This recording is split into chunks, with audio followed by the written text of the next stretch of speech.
नमस्कार साथियों, आज एक नए टॉपिक के साथ फिर से मैं आप लोगों के सामने उपस्थित हूं। आज का मेरा टॉपिक उत्तराखंड के अंदर एएनएम की भर्ती में रोस्टर का पालन न किए जाने के संबंध में है। साथियों, मैं आपको थोड़ा सा पीछे ले जाना चाहता हूं। एक साल पहले वर्ष 2023 में एएनएम के 824 पदों पर एक विज्ञप्ति जारी होती है।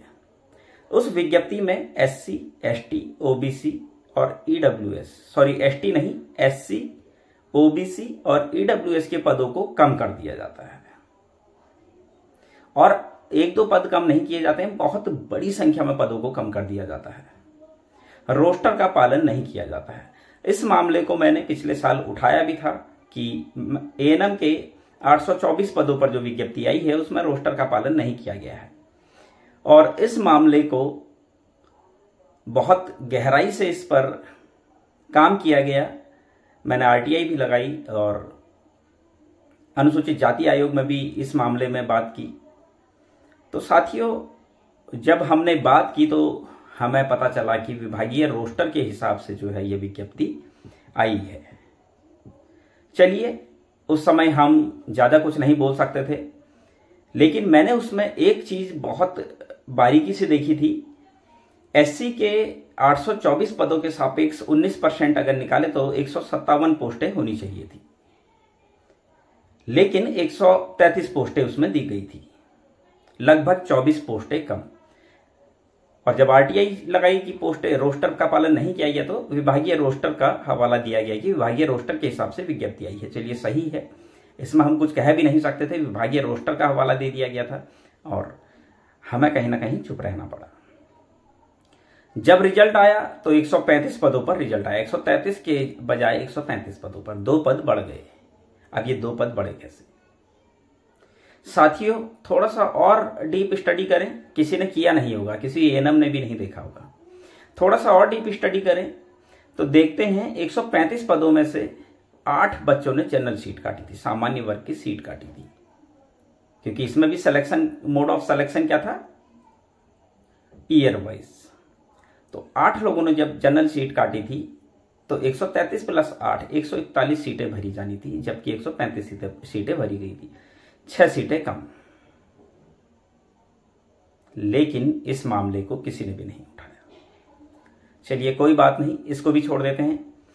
OBC और EWS की पोस्टें भी कम थी और वहां पर भी कुछ नहीं हुआ, विभागीय रोस्टर का हवाला दिया गया। चलिए, इस बात को हम फिर छोड़ देते हैं।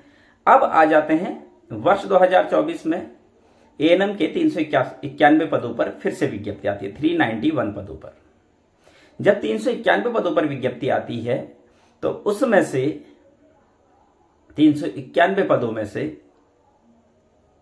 अगर SC कैटेगरी की सीटों की बात करें रोस्टर के हिसाब से 391 पदों के सापेक्ष अनुसूचित जाति के लगभग 75 पद बन रहे थे, लेकिन यहां पर 17 पोस्टें दी गई थी। ये बहुत ध्यान देने वाली बात है। 75 पोस्टें बन रही है रोस्टर के हिसाब से, लेकिन दी कितनी गई है? 17 पोस्टें दी गई है। अब साथियों, मैं ये जानना चाहता हूं कि अगर विभागीय रोस्टर पहले, अगर यहां पर भी चिकित्सा चयन बोर्ड ये बोलता है कि विभागीय रोस्टर के हिसाब से विज्ञप्ति निकाली है, तो मेरा सवाल सिर्फ इतना है, पिछली बार वर्ष 2023 में जब 824 पदों पर विज्ञप्ति निकली थी, आपने 24 पोस्टें कम की थी और यह कहा था कि विभागीय रोस्टर को साधने के लिए ये पद कम किए गए हैं। तो आपने उसी समय विभागीय रोस्टर संतुलित कर लिया था। इसका मतलब जब आपने उसी समय विभागीय रोस्टर संतुलित कर लिया था तो आप पोस्टें क्यों काट रहे हैं? और अगर उस समय विभागीय रोस्टर संतुलित नहीं किया था तो क्यों नहीं किया था? ये मेरा बहुत बड़ा सवाल है। और मैं ये सवाल इसलिए पूछ रहा हूं क्योंकि जिस तरीके से पदों को कम किया जा रहा है, लगातार पहले 24 पद कम किए गए और अब लगभग 58 या 59 पोस्टें कम कर दी गई। लगभग 60 पोस्टें आप समझ लीजिए, 60 पोस्टें ये और 24 पोस्टें 84 पोस्टें समथिंग कम कर दी गई। मतलब इतने परिवारों को सक्षम होने से रोक दिया गया। आखिर ऐसा क्यों?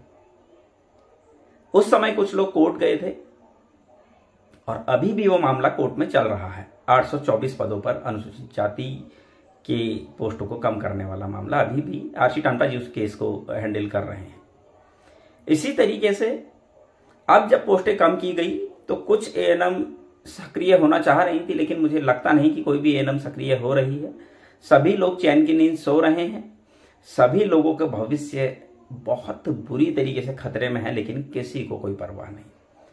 सब अपनी चैन की नींद सो रहे हैं, सबको घर में बैठकर आराम चाहिए, किसी को भी अपने भविष्य से कोई लेना देना नहीं है। ये बहुत ही चिंताजनक बात है। इतनी पोस्टें कम कर दी जाती है, किसी को कोई मतलब ही नहीं। अनुसूचित जाति आयोग में इस बार भी कंप्लेंट की गई, कुछ जवाब आए, वो जवाब कुछ लोगों के पास हैं, कुछ लोगों के पास नहीं है। जिनके पास हैं वो भी कुछ नहीं कर रहे हैं, जिनके पास नहीं है उन्हें भी कोई मतलब नहीं है। तो साथियों, इस तरीके से काम नहीं होता है। आप लोगों को जागरूक होना पड़ेगा, सक्रिय होना पड़ेगा, अपने हक के लिए आवाज उठानी पड़ेगी। कोर्ट कचहरी भी करनी पड़ी तो करना पड़ेगा। काम तो आप ही लोगों को करना पड़ेगा, कोई बाहर का आदमी तो आकर करेगा नहीं। आपको नौकरी चाहिए तो आप ही को तो मेहनत करनी पड़ेगी, आप ही को भाग दौड़ करनी पड़ेगी, आप ही को पैसा खर्च करना पड़ेगा, आप ही को कोर्ट केस करना पड़ेगा, आप ही को आरटीआई लगानी पड़ेगी, आप ही को जगह जगह कंप्लेंट करनी पड़ेगी। ये सब काम आपको करना पड़ेगा, क्योंकि आपको अगर नौकरी चाहिए तो, नहीं चाहिए तो जैसे आप अपने घरों में आराम कर रहे हैं वैसे ही करते रहिए। उम्मीद करता हूं मेरा वीडियो देखकर कुछ लोग सक्रिय होंगे। मैं फिर से आप लोगों को बता देता हूं कि पोस्टों में रोस्टर के हिसाब से पद, विज्ञप्ति में रोस्टर के हिसाब से पदों का वितरण नहीं हुआ है। पहले विभागीय रोस्टर का हवाला दिया जा चुका है, अब दोबारा से विभागीय रोस्टर का हवाला नहीं दिया जा सकता। अगर अभी भी विभागीय रोस्टर का हवाला दे रहे हैं तो मेरा सवाल सिर्फ इतना है, पिछले साल जो विज्ञप्ति आई आपने उसमें रोस्टर सही क्यों नहीं किया? पद भी ज्यादा थे, आप उसमें साध लेते इस रोस्टर को।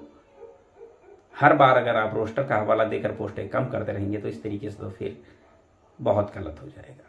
तो साथियों, उम्मीद करता हूं आपको मेरी जानकारी पसंद आई होगी, और ये भी उम्मीद करता हूं कि आप लोग सक्रिय होंगे और जल्द से जल्द इस मामले में एक्टिव होकर इस मामले को सॉल्व करेंगे।